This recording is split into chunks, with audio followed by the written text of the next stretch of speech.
The unsolved mystery of D.B. Cooper comes onto our list at number 10. This guy starts it off, well, was it even a guy? On November 24th of 1971, a Northwest Airlines flight was hijacked by a man who was concealing a bomb. He handed a list of demands to the flight attendant, who brought the list to the captain. D.B. Cooper wanted $200,000, which is equivalent to $1 million today, 4 parachutes, and a fuel truck standing by in Seattle to refuel the plane. Once the plane landed, an airline employee delivered a knapsack that was full of cash and a parachute. Cooper allowed all of the passengers and 2 flight attendants to leave the plane. 2 hours later, the plane took off, and when it landed in Reno, Cooper had mysteriously just disappeared. He vanished without a trace. No parachutes were ever found, and the ransom money was never used. This hijacking is the longest unsolved crime of its kind in FBI history. I'm pretty sure they're upset about this. They have no idea how to solve it, and it's been baffling investigators for decades. Even though this case was formally closed in 2016, which was actually quite recent, there are so many theories out there about the true identity of D.B. Cooper and what really happened to him. Let me know your theories about him in the comment section below. I mean, where do you guys think he went? The WOW signal brings us into number 9. The WOW signal was a strong radio signal that was received on August 15th in 1977 by Ohio State University Big Air Radio Telescope. It was coming from the direction of the Sagittarius constellation, and it seemed to be coming from an extraterrestrial source. The scientists who detect the signal put several circles on the printout and wrote "wow" next to it. The signal lasted for 72 seconds, and it has never been detected ever since. Even though the WOW signal didn't have any information encoded on it, it actually remained one of the strongest candidates for an alien radio transmission that was ever detected. I just find this super interesting, and who knows, maybe we've received signals, lots of signals since then, but the government is actually hiding this information from us. And just like that, Bigfoot storms our list next up at number 8. Bigfoot is said to be an extremely tall, hairy, upright walking ape-like creature that lives in the wilderness and is known to leave a massive footprints. People have claimed that they've seen him lurking in the forests all across America, and because of this, his existence has sparked up a lot of debates and controversies. Some consider Bigfoot to be a combination of a hoax, maybe a folklore, while others believe that he could be the missing link between humans and our ancestors. Whatever the case may be, we have never captured Bigfoot, and it appears like he is very camera shy. So who knows, maybe Bigfoot really does exist and is extremely good at hiding. He's like the best at hide and go seek. Or there could be a lot of pranksters out there that are perpetuating this myth. The Black Dolly is now at number 7. On January 15th, 1947, Elizabeth Short was found brutally murdered in an empty lot in Los Angeles, California. Police did a thorough investigation, and they searched everywhere for the killer, but he was never found. There are many theories about who murdered this young, aspiring actress, but the mystery still remains unsolved. Her body was sliced in half, and her face was cut so that it looked like she was giving us like a creepy smile. Things escalated from there when numerous people took credit for the crime, but none of them were actually charged with the murder. Who does that? As more tragic details emerged from this case, she was given the nickname Black Dahlia. This has gone down in history as one of the oldest cold cases in LA, and it's also the city's most famous.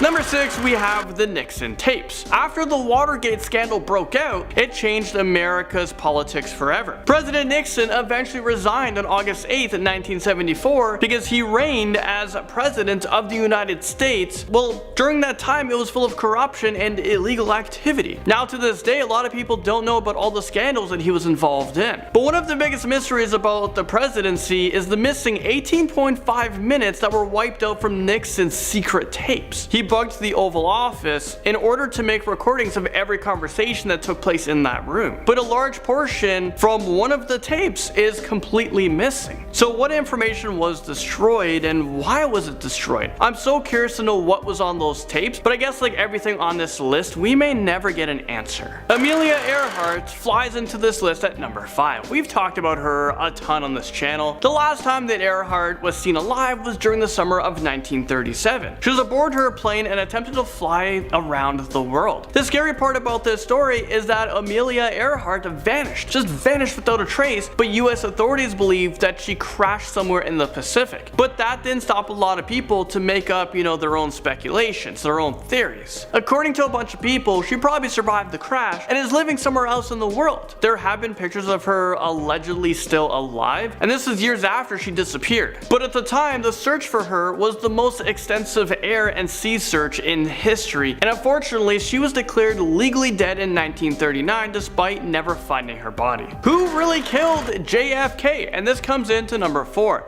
The JFK assassination has always been associated with a ton of controversy. We all know that Lee Harvey Oswald was arrested and charged with the assassination of JFK, but did he act alone? Or was there another sniper involved? A lot of people are pointing their fingers at the CIA, the mafia, the Cuban president Fidel Castro, and even the Vice President Johnson. Did you guys know that only 20 to 30% of Americans believe that Oswald acted alone? So the identity of the second or even third killer remains as one of the biggest mysteries to this day. Escape from Alcatraz brings us to number 3. Alcatraz prison is located on a small island in San Francisco Bay. Between 1934 and 1963, it was used as a federal prison and it housed some of America's most dangerous and infamous criminals. But apart from that, Alcatraz had a reputation of being the most inescapable prison in the US because everyone who tried to escape, well, they were either caught or they died trying, well, except for 3 convicted bank robbers. These 3 men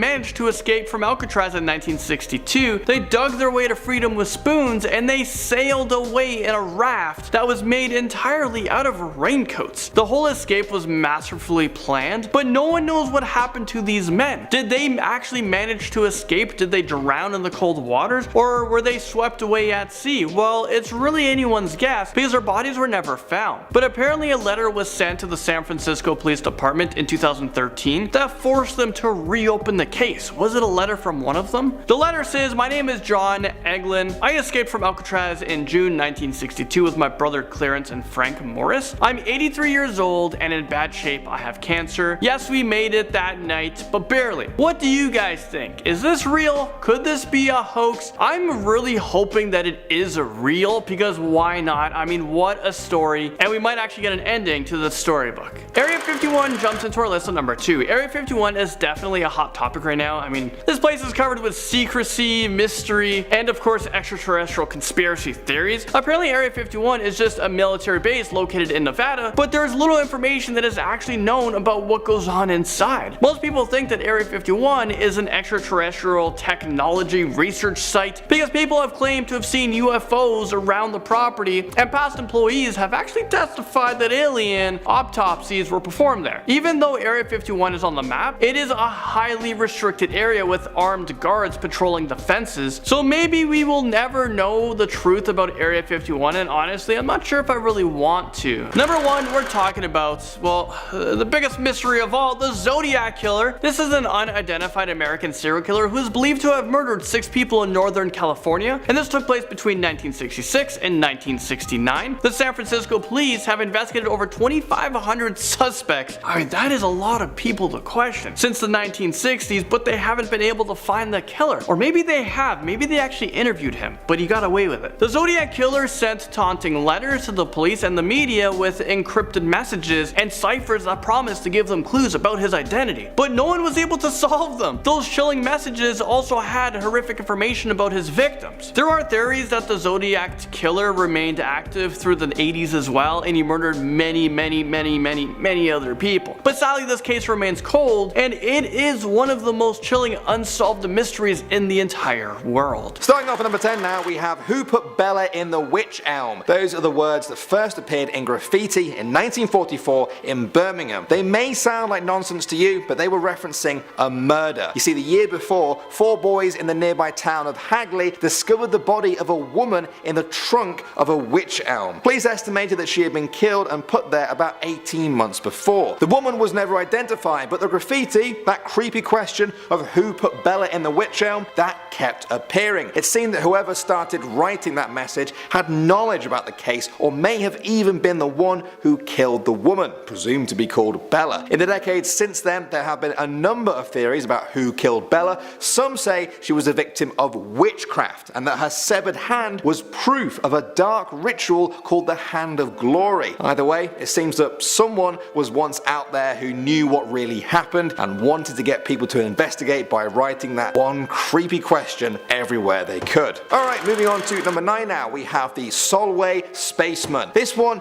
used to creep me out a lot as a kid. I was absolutely fascinated by it though. Perhaps some of you guys watching this are about the same age as I was when I discovered this, so I'm happy to pass this on to the next generation. The Solway Spaceman is a mysterious picture taken in 1964 by Jim Templeton in Cumbria, England. Jim took the picture of his 5-year-old daughter, but to his surprise, when he got the picture developed, there appeared to be a figure in a spacesuit in the background. Jim insisted that he did not see anyone around them when the picture was taken. It didn't take long for people to start talking about aliens or time travelers. These theories only grew louder when Jim claims 2 men who said they were from the government visited him but refused to show any ID and then demanded he showed them where the picture was taken. In the years since then, some have said that the spaceman is nothing more than a view of Jim's wife from behind, her dress appearing white from overexposure. Read a full article on this if you like. It's a really interesting story. Moving on to the number 8 spot now, we have the suicidal dogs. For anyone who has been watching this channel for a few years now, this one may be familiar. I think I mentioned it in a video like 3 years ago. Over the past 50 years, about 50 dogs have fallen about 50 feet from Overton Bridge in Scotland. They weren't pushed, they weren't chased,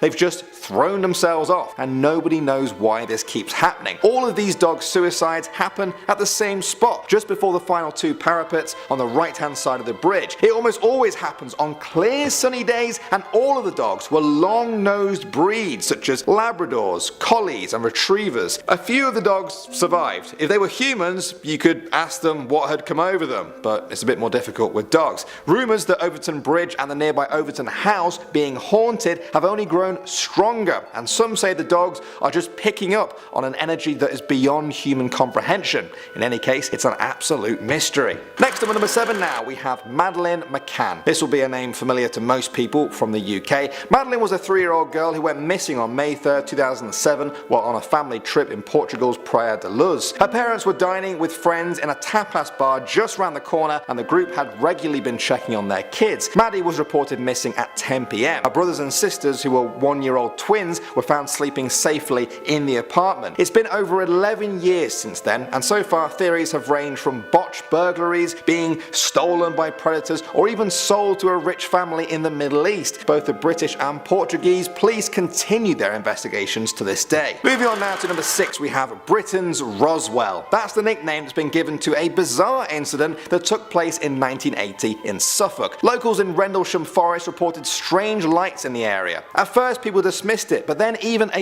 US military official who was stationed there reported seeing flying lights in the sky that lowered into the woods and sent cattle into a state of frenzy. When they got to the spot where the lights appeared to land, they found only burnt marks on the ground. One of the American officials who witnessed the event was Colonel Charles Holt. He reported the sightings to the British Ministry of Defence. When they didn't appear to make any efforts to investigate, he accused both the US and the UK of having agents cover up the whole event. To this day, no official explanation has been given for Britain's Roswell. Coming at number 5 now, we have the hairy hands of Devon. This one comes from the 1920s in Devon, a time when locals swore there were a roaming pair of hairy hands in the area. This is perhaps the strangest one on this list. Back then, there was a strange surge of fatal and serious crashes on a stretch of road that travels through a desolate patch of Dartmoor. Some of the crashes were fatal, but from the survivors came a strange tale. Many of them said a pair of rough, hairy hands appeared out of nowhere, grabbed their steering wheel and smashed their cars into a ditch. Police investigated the road and they found that there was a problem with its surface. Others weren't convinced though and said they'd never had any problems with the road either before or after the hairy hands incidents. So what exactly was it? Moving on to number 4 now, we have the Loch Ness Monster. This has to make the cut in a video like this. Whether or not you believe an ancient reptilian creature lurks the waters of Loch Ness in Scotland, there is still a lot of mystery surrounding its many sightings. Going back over 1,400 years ago, Saint Columba was said to have rescued a man from suffering a brutal attack from a water beast in the River Ness. This story seemed to bubble under the surface with the local community for hundreds of years, but in 1933, after a number of sightings, people began to refer to the beast as the Loch Ness Monster. In 1934, Robert Kenneth Wilson published a photograph of what people claimed to be proof of Nessie. The picture showed a creature with dinosaur-like features with a long neck and a small head. The picture was later found to be a hoax, but the legend itself has never died down, becoming an international phenomenon. Like I said at the start, even if you don't think the Loch Ness Monster is real, all these sightings over the years require some sort of explanation. Moving on now to number 3, we have Jill Dando. In 1999, Jill Dando was a prime-time TV journalist famous across the country. She was shot after arriving home in Fulham, West London at 11:30 AM on April 26, 1999. She had just put her key in the lock when someone grabbed her from behind. The killer held her with his right arm, forced her to the ground and fired a single gunshot through her left temple in what police described as a professional-style execution. The following year, police arrested a Barry George who lived nearby to Jill's house. He was convicted and jailed for life, but eventually won an appeal against conviction in 2007. Since then, police have been exploring a number of different leads, including a jealous ex-boyfriend, Eastern European assassins, a mistaken identity, or perhaps the fact that she worked on Crime Watch, a show that exposed criminals to a national audience. Either way, it's been 19 years and counting, but there are still shadows of doubt over the case. Moving on to number 2 now, we have the Highgate Vampire. This one comes from North London, where Highgate Cemetery is said to have been home to an actual vampire during the 1960s. Some of you guys might just dismiss this right away as an urban legend, but a vampire is perhaps the only explanation for this mystery, no matter how far-fetched it seems. Back then, a group of young people who were interested in the occult began roaming the overgrown cemetery. On December 21st, 1969, one of the group, David Farrant, spent the night there. What happened on that night remained a mystery for 2 months, but David couldn't hold it back anymore. On December 21st, 1969, he wrote a letter to his local paper saying he had seen a supernatural grey figure. Other people began to speak up and said that they had seen a figure too, a tall man wearing a hat, a ghostly cyclist, and also a figure walking out into a pond. There were too many sightings now to just dismiss. A man called Sean Manchester put forward the theory that a king vampire of the undead was practicing black magic there. Some of you may dismiss that as ridiculous, but so far it really is the best theory for these mysterious sightings. And finally, number 1 now, we have Jack the Ripper. Some of you may have seen this coming a mile off. It's a story that's become famous across the world. From August to November 1888, a killer murdered and butchered at least 5 prostitutes in London's Whitechapel area. They were all killed with a cut to the throat and all had their abdomens mutilated. Some even had their internal organs removed. The police received one letter claiming to be from the killer. He referred to himself as Jack the Ripper, and the name just stuck with the public. All police had to go on was the fact that due to the killer's precise removal of organs, he may have had surgical knowledge. When the killing stopped, the police investigation eventually went cold. Now, the mystery is left in the hands of modern day researchers, and many of them have their theories on the Ripper's identity. Starting off at number 10 now, we have Lost in the Catacombs. The Catacombs are a vast underground complex in Paris built as a mass graveyard centuries ago. In the early 2000s, a video emerged that claimed to show footage from the early 1990s by an unidentified man whose camera was allegedly discovered many years later by a group of explorers deep inside the tunnels. Now, they found the tape covered in dust, but the tape was still intact and playable. In it, we see the man heading through the darkness. At first, he takes footage of rooms and bones and all that kind of creepy stuff. Sometimes he even places an arrow made of bones pointing in the direction that he came from. After a while though, his sort of calm exploration turns to sheer panic when he realizes he doesn't know where he is or how to get out of the tunnels. He starts to run, but then he gets even more lost. All of a sudden, he drops the camera on the ground. We see him run off into the darkness. The camera keeps on rolling until the battery runs out. Nobody knows who he is and what became of him. It's thought he may just have become another body among the millions of remains. Moving on now to number 9, we have Man in the Iron Mask. That's the name given to an unidentified prisoner who was captured in 1669 in France. He was held in the Bastille and other French jails for several decades until he died in 1703. Nobody knew who he was or why he was imprisoned. Perhaps even more interesting though is his appearance. They say that nobody ever saw his face because he always wore a black velvet mask over it, and at some point even a mask made of iron. iron. The writer Voltaire said the chin of the Iron Mask was composed of steel springs, which allowed him to eat food through it. It's been suggested that he was the illegitimate son of King Louis XIV, secretly imprisoned for being homosexual by his father. Others said he was actually the half-brother of the king, and that the king locked him up in order to secure his line. In the centuries since then, it's remained a mystery as to who this man was, why he was imprisoned for all those years, and why exactly he had to wear the Iron Mask. Next up at number 8 now, we have the Hope Diamond. This is perhaps one of the most famous jewels in the world. 45.52 carats that is thought to have originated in India. It was brought to France by the gem merchant Jean-Baptiste Tavernier in 1666. Eventually it was passed down through many people and is now owned by the Smithsonian Institution. There's the facts, but now let's talk about the curse. They say the blood diamond is cursed, that anyone who owns or wears it will have misfortune and tragedy visit their lives. The list of people who have owned it is full of people who met gruesome deaths. The gem merchant who brought it from India to Paris was torn to pieces by wild dogs. A princess who wore it was later lynched by a French mob. One Turkish owner was later thrown off a cliff along with his wife and young child. Even a man who simply polished it once was imprisoned and tortured later on. Now of course, these all could be coincidences. You have to think that a gem like this is going to make its way into the hands of rich and powerful people who have been historically kind of magnets for revolutions and violence. That hasn't stopped this curse story from spreading though. Some even say it's the reason why the gem still sits behind glass in a museum, safe from harming anyone else. I think it's to stop thieves though. What do I know? Moving on to number 7 now, we have poisoned bread. On August 16th, 1951, the inhabitants of the small town of Pont-Saint-Esprit all fell ill. People started hallucinating about being consumed by fire or giant plants or huge monstrous beasts. A worker tried to drown himself because he said his belly was being eaten by a snake. A 60-year-old grandmother threw herself against the wall and broke 3 ribs. A man saw his heart escaping through his feet and begged a doctor to put it back in place. Many people were taken to insane asylums in straitjackets. There was no treatment, no cure, and only one explanation. Someone had poisoned the bread that had been baked for all the townspeople the night before. Up to 10 people were killed, 46 were in asylums for life, and many more unable to ever hold jobs or lead normal lives ever again. In the decades since then, the scandal has largely been smoothed over, and whether it was an accident or a killer has remained an unsolved mystery. At the number 6 spot now, we have the death of Van Gogh. This famous painter wasn't French, he was Dutch, but he lived and died in France, in the village of Auvers-sur-Oisy to be precise. On July 29th, 1890, Van Gogh returned to the inn where he lived after nightfall holding his stomach. The family who owned the inn were concerned and they asked him if he was okay. He told them,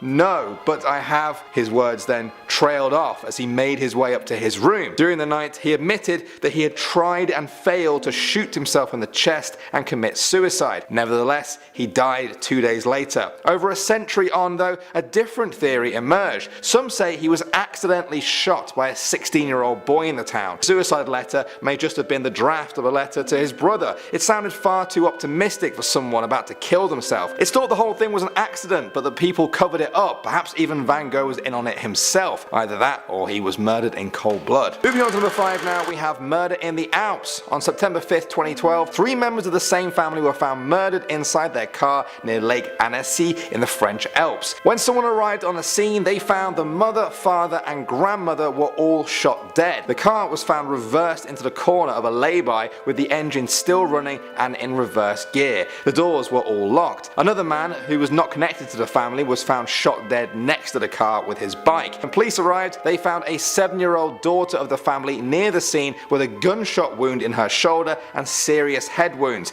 After 8 hours of evidence searching in the car, police began to remove the bodies, and then they found another 4-year-old daughter hiding underneath her mother's skirt in the footwell of the car. She had been too terrified to move or even make a sound. Both girls survived the attack and were given new identities. To this day, police have been unable to figure out who the murderer was and what their motive was. They could even still be out there willing to do this random act of violence again. Moving on to number 4 now, we have Gregory Villemin. On October 16th, 1984, Michael Villemin answered his phone and heard a hoarse voice on the end say, "I've taken Gregory and drowned him in the river." Gregory was his 5-year-old nephew. He ran to his brother's house. When he got there, Gregory's parents were in a panic as they couldn't find him. The uncle told them about the phone call. The police were called, and after 4 hours they found Gregory's body right there in the river. The next morning, the grieving family got an anonymous letter that simply said, "I hope you die of grief." It was postmarked the day before Gregory had been kidnapped and murdered. Clearly someone planned this. The family told the police they had received calls from the same person months before. He would insult them, laugh obscenities, and then hang up the phone, but he never mentioned who he was or why he was doing this. In the months after Gregory's murder, the letters kept coming. Taunting, cruel letters. Newspapers in France nicknamed the mysterious sender Le Corbeau, French for the crow, after a slang term for someone who sends letters without signing them. One of them simply read, "That's my revenge, you b****."